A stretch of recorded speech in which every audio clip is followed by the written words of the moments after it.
paying attention here to dramatically structured language. If you think about it, what is poetry, really?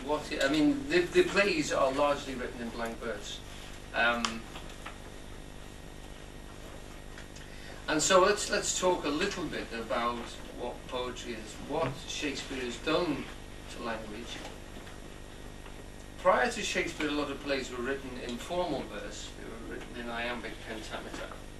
Now, I'm going to assume you don't know anything about poetry, and we're going to talk about possibilities.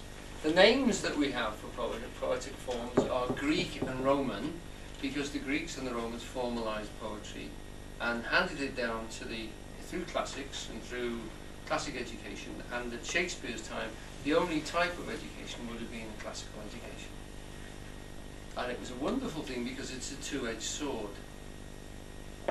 It was parallel to the church, and the church was very formal, and it taught all the boys and girls Latin, which meant they could study the classics. And the classics were pagan. They were pre-Christian.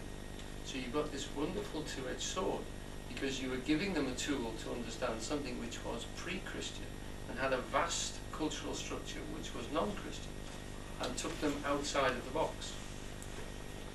So Shakespeare would have copied vast tracts of Ovid and Martial, and these people were quite beyond the pale as far as Christianity was concerned, and the things that they were recommending sexually and socially were far beyond what the church was actually talking about. So there was a strange double think amongst the intelligence of Britain and the whole of Western Europe, who spoke quite formally across country barriers in Latin. Now, people say, well, Shakespeare he wrote in French and he wrote in Italian, small sections, but he was obviously conversant with it, or he had a friend that was. And he also wrote parts in Latin, and we know that he actually understood a great deal of Latin as well from the books which he's translated. Remember, it's a great shock to people to realise that Shakespeare pinched big chunks of poetry from Latin sources and translated them directly himself. And we know that there's some he didn't translate himself, that he'd taken from books of translation.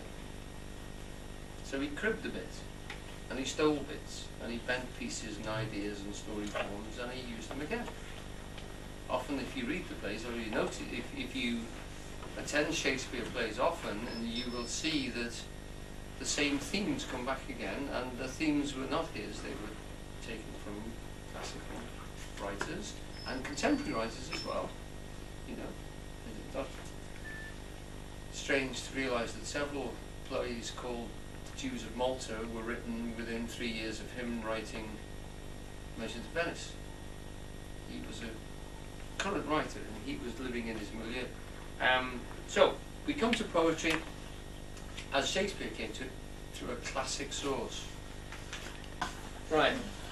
So we have most writing prior to Shakespeare was written in verse, or often in rhyming couplets, which we call heroic verse.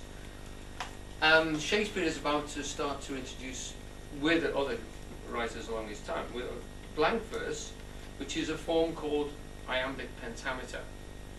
Now that's a classical description of what is called, it's a measure, and it's a very strict measure, and it is said that the English speak in iambic pentameter most of the time. So if I write it down, you've got an unstressed syllable, and then a stressed syllable, an unstressed syllable, and a stressed syllable, and each one of those is an iambic foot. Iambic is just a measure of a two-syllable hit, if you like, one of which is stressed and the other one isn't. So the cross is not stressed, and the slice, if you like, is stressed. And in the form that Shakespeare writes, mostly there's 5 of them. So you've got 10 syllables, or 5 iambic feet, which is known as iambic pentameter, 5 of them. Okay, you can have them in quatrains as well, which is 4, and they go down. So it's just literally a way of indicating what the structure is, and that would be, if you like, the skeleton of the poem. And it sets a rhythm in.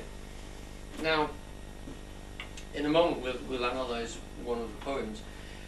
First you have to realise that this is not an exact science, and you will read a line of verse and the person next to you will not quite get the stresses in the same place as you do, but generally speaking they are. When it's very, very strict, you can feel it like a thump. Does anyone know the poem Hiawatha? Yeah?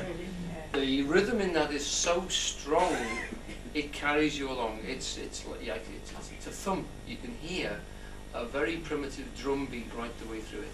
By the shores of Gitche, by the trembling deep sea water. You know, it goes on and on. Even Minnehaha, you can hear it. The beat is actually in all of the names. Hiawatha. It's got the beat as it is written into it. And that is the skeleton.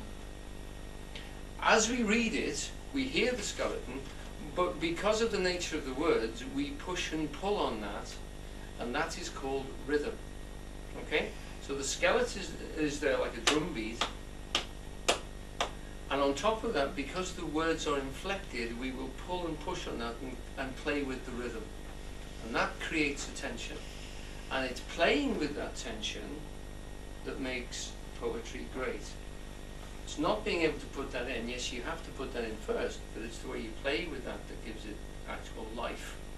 The skeleton itself is quite... one of my tutors used to say, that's the skeleton of the poem, but nobody fell in love with the skeleton. You've got to put flesh on that, and the flesh that you put on that is the actual rhythm. And the rhythm pulls out of the words themselves, because the words will have push and pull in. And the way you organise them, it will slightly miss the hit of the beat, or it will come slightly before it. And that tension of expecting it to go bumpy, bumpy, bumpy, bump, and not doing so, creates a tension inside of us, and we feel a certain push and pull. We feel an ebb and flow. And a great poet will move us to the state that we will feel the skeleton, we will feel the rhythm on top of it, and then he'll play with the word form so that you don't want to say it in that rhythm, and you can feel the rhythm pull you and you want to say it differently. And with that he will create forms and structures and emotional tension inside the words. Okay, does that make sense? Right, so what we've got, and Shakespeare makes progress. This is why we know that he actually developed tremendously through his own writing. If you read any of the earlier plays, the King John, etc., we can hear that his verse isn't as good. In other words, the iambic pentameter dominates. And throughout the plays, he will mess about with it. And As You Like It, Beatrix speaks mostly in prose. So we know that she's surrounded by people who are speaking in blank verse or even rhyme.